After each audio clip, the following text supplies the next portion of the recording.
Hey guys, what's up? MJW006 back with another Heads Up Sit and Go series for you guys. And this series is titled Breaking the Mid Stakes. The first video that we're going to go into today is called Thinking About Lines.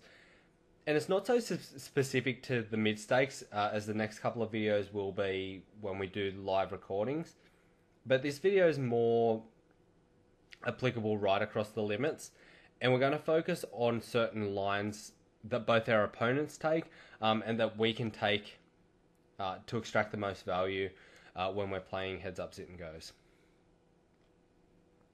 So this first slide is basically a summary of the series and what you've actually got, a little bit of a preview to what actually is coming later on in the series, and more specifically what we're actually going to talk about in this video, which is donk lines.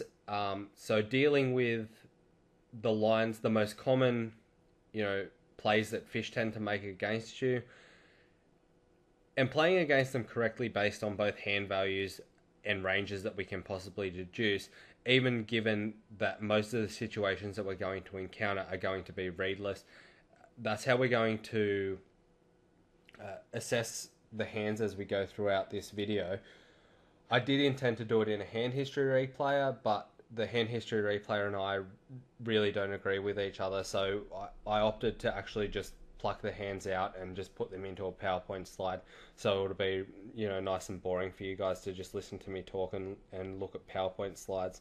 Hopefully it'll be a little bit more exciting in the next couple of weeks. Next week we're going to do a live sweat session in the mid stakes, and then in video 3 I've lined up a couple of good thinking regs that I know who are going to give me some of their time to record playing against them. But let's get started on this video anyway, so it doesn't go for too long. The first situation that I'm going to talk about is the min donk lead. Now, I just want to go over something before we actually get too far into things, and that is that all of the situations that we're going to actually discuss in these videos, are going to be readless unless stated otherwise, and I'm pretty sure that all of them are going to be readless, and they're all going to be situations which are early on in the match.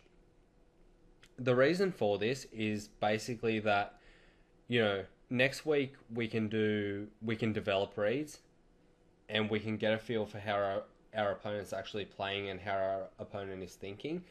When we just have raw hand histories, we really can't deduce our opponent's range based on other actions. We can only take that raw hand history that's in front of us and decide what's the best play based on the maths, based on what I've seen over time through my experience,